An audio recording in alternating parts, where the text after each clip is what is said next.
তবে আমি এইটুকুই বলতে চাই, এমএস লাইফে সবার লাইফে কিছু কিছু ঘটনা ঘটে, তো আমার সাথে যেগুলো ঘটে গেছে এগুলো যেন তার সাথে না ঘটে। আমি মোহাম্মদ আরিফ হাসান জিহাদ। আমার 2012-তে একটা ঘটনা ঘটছিল আমার সাথে। আমি আসলে কল্পনাও করতে পারিনি যে আমার সাথে এই ধরনের একটা ঘটনা ঘটবে, কারণ আমি এগুলা বিশ্বাস করি না। বিশ্বাস করতাম না, আল্লাহ তাআলার নাম নিয়ে সবসময় ঘটে ঘাটে চলতাম। তো সেক্ষেত্রে আমার এক দাদা ছিল, গৌতম দা। তখন আমি নতুন আসি, 2012-র কাহিনী। তো আসার পরে নতুন, তখন দাদা গাড়ি চালায়, আমি সাথে দেখি হসপিটাল গুলো চিনি। আমার তখন বয়স 25।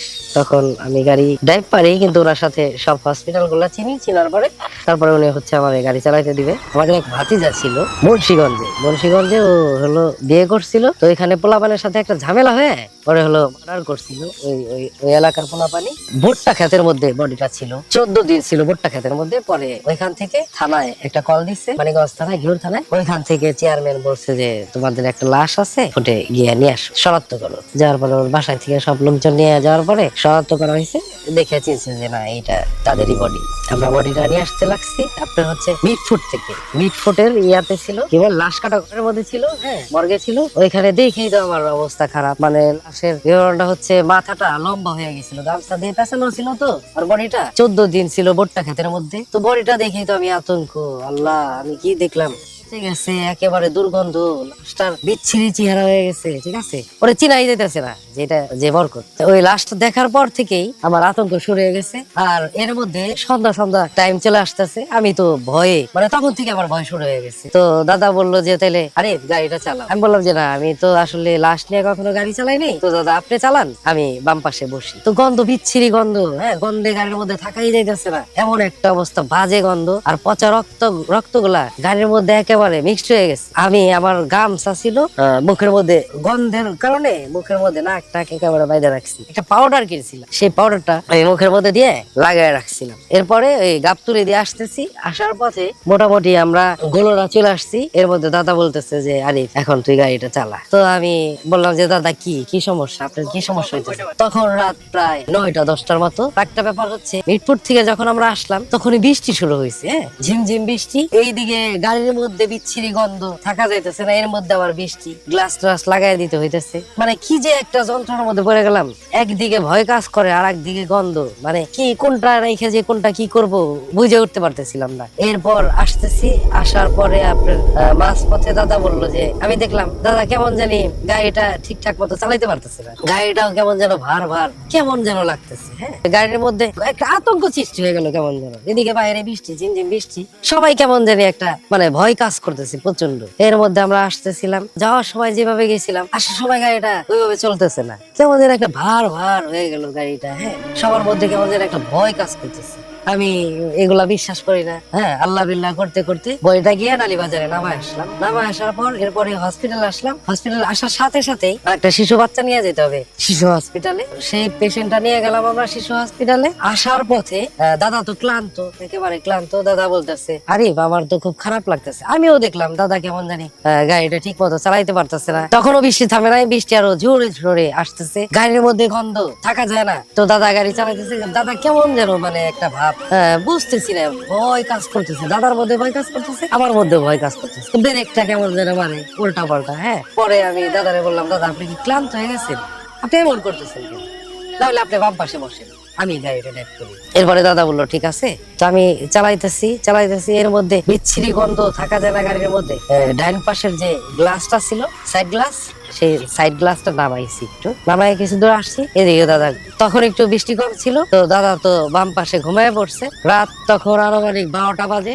তখন আসতেছি, এরিয়াটা হচ্ছে আপনার ওই যে জাগির ব্রিজের আগে। গোলরা পার হয়েছি পরেই আমার ব্রেকটা মানে কেমন যেন অ্যাকুরেট মারতে পারতেছি না। আটকা মারে ব্রেকটা। তো আমার ভিতরে তো কেমন যেন একটা ভয় কাজ শুরু হয়ে গেল। আগে থেকেই ভয় পাইছিলাম। দাদা তো ঘুমে, তখন বৃষ্টি একটু কমছে, এই বিষয়টা স্বাভাবিক না। আমি আল্লাহ করতেছি, এর মধ্যে সাইড গ্লাসটা একটু নামাইছি। তখনই আপনার কেমন যেন একটা পিছন থেকে মনে হলো, লুকিং গ্লাসে তাকাইছি যখন, তখনই মনে হলো যে কালো কে যেন একটা আমার দিকে ধেয়ে আসতেছে, হাত পাড়ায় আগে আসতেছে। তখন তো আমি পুরা একটা আতঙ্কের মধ্যে পড়ে গেছি। তো একবার দেখছি, আমি তো বিশ্বাস করি নাই, সূরা টুরা পড়তেছি, আল্লাহ বিল্লাহ করতে করতে আসতেছি। তার যাওয়ার পর চাচ্ছি যে ড্রাইভটা করি, আগে যাই, মানিকগঞ্জ পর্যন্ত যাই, কিন্তু আমি কোনোভাবেই পারতেছি না। আমার বারবার চোখটা লুকিং গ্লাসের দিকে যায়। এরপর নিজে নিজে বলতেছি যে না, আমি কোনো কিছু দেখি নাই, কিন্তু আবার বারবার কেন যেন আমার লুকিং গ্লাসের দিকে চোখ যাইতেছে, কিন্তু আমি যাচ্ছি না। কিন্তু কিছু দূর যাওয়ার পরে একটু তাকাইছি, আবারও দেখি এরকম। হ্যাঁ, তখন আর আমি নিজেকে ধরে রাখতে পারি নাই। তখন আমি ডাকতেছি, দাদা দাদা দাদা, দাদা তো ঘুমিয়ে আছে, দাদা তো ওঠে না। হ্যাঁ, এরপর আমি কিছু দূর আবার আগাইছি, একটা গাড়ি আসলো। হ্যাঁ, আমি ভাবলাম যে না, সামনে লাইটের আলো আছে, সামনে হয়তো সমস্যা হবে না। কিন্তু ব্রিজটা পার হওয়ার পর আবার একই কাহিনী। হ্যাঁ, আবার সাইডের দিকে তাকাইছি, ওই রকমই কাহিনী। পরে আবার দাদারে ডাকছি, দাদা দাদা দাদা দাদা। পরে আমি সেন্সলেস হয়ে গেছি। এরপর দেখি আমি সদর হসপিটাল। দাদাই আমার জিজ্ঞেস করলো আসলে কি ছিল নারী। পরে আমি বললাম যে দাদা, আমার সাথে এই কাহিনী ঘটে গেছে। আমি তো বিশ্বাসই করতে পারি না। দাদা বললো যে এইগুলো আসলে ঘটে অ্যাম্বুলেন্স লাইনে, এটা কোনো ব্যাপার না, আল্লাহ বিল্লাহ কর, সব ঠিক হয়ে যাবে। তারপরে আমি 5-6 মাস গাড়ি চালাই নাই। এখন আমরা চালাইতে ভয় পাইতে স্বাভাবিক হয়ে গেছি। এখন আমাদের আতঙ্ক কাজটা করে না, কিন্তু মাঝে মধ্যে ভয় আমরা পাই, এখনো ভয় পাই। ভয় সবাই পায়। অ্যাম্বুলেন্স যারা চালাবে এরা ভয়ের মধ্যে থাকবেই, কোনো মিস নাই। হয়তো 2 দিন আগে হোক 2 দিন পরে হোক, তাদের মধ্যে একটা আতঙ্ক বিরাজ করবে। আর এইটা যদি কেউ মনে করে যে গল্প, এটা কোনো গল্প না, এটা আমার বাস্তব লাইফের একটা কাহিনী। আমি আজকে বললাম আপনাদের মাঝে। আমি কখনো এটা কারোর সাথে শেয়ার করি নাই। আমার বন্ধু বান্ধব যারা আছে এরা জানে এইসব কাহিনী ঘটে যায়। একমাত্র অ্যাম্বুলেন্স ড্রাইভাররাই বলতে পারবে তারা কতবার ভয় পাইছে। আমরা আমাদের ভয় পাইতে করে যেটা কেমন যেন শক্ত হয়ে গেছে। আমি আসতেছিলাম, আসার সময় এই যে সাইড লুকিং গ্লাসে এইখান দিয়ে আমি যখন ফলো করলাম, দেখলাম আমার পিছনে থেকে কে যেন এইভাবে ঠিক আছে, চুল বড় বড় এইভাবে বলতেছে, শুধু এইভাবে আসতেছে। আমি তো তখনই ভয়ে আমি অজ্ঞান হয়ে গেছিলাম। তারপরে 15-20 মিনিটের মতো আমার জ্ঞান ছিল না। সদর হসপিটালে নিয়ে আসলো দাদা। আনার পরে আমি বিগত 6 মাস আর অ্যাম্বুলেন্স চালাইনি। আসলে অ্যাম্বুলেন্স যারা ড্রাইভ করে এদের সাথে কোনো কিছু ঘটে নাই এটা বললে টোটালি ভুল হবে। সবার লাইফে কিছু না কিছু ঘটে গেছে, ঠিক আছে, সেটা ভৌতিক হোক নিজে থেকেই হোক। এরকম কাহিনী আমি আমার একাধিকবার হয়েছে। হ্যাঁ, আমার সাথে একাধিকবার হয়েছে। আমাদের অ্যাম্বুলেন্স লাইফে ভয় পায় নাই এমন কোনো মানুষ নাই যে সে ভয় পায় না। এই যে হচ্ছে কাটাগড়। তো 2012-এর দিকে আমরা এদিকে যখন আসতাম, এই দিক থেকে গাড়ির মাথাটা ওইদিকে দিয়ে, এই দিক থেকে পিছলাটা দিয়ে এদিকে বরাবর টান দিতাম। আমরা কখনো পিছনের দিকে তাকাইতাম না। এতটাই জঙ্গল ছিল, এদিকে গাছপালা সব নামানো ছিল।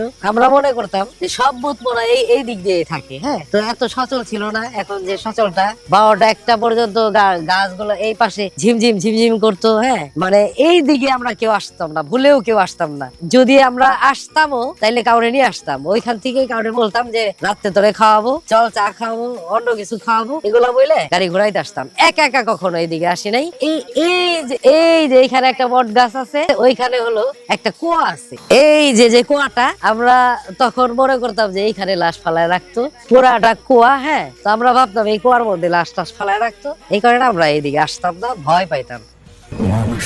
ঘুরে বেড়ায় রহস্যময় এমন অনেক ঘটনা পৃথিবীতে ঘটে, যার ব্যাখ্যা বিজ্ঞান দিতে পারে না। অবিশ্বাস্য এমন গল্প শুনতে চায় চলতে।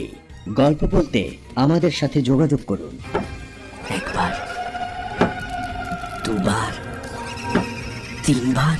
ফোন 0961102759 অথবা ফেসবুকে ইনবক্স করুন।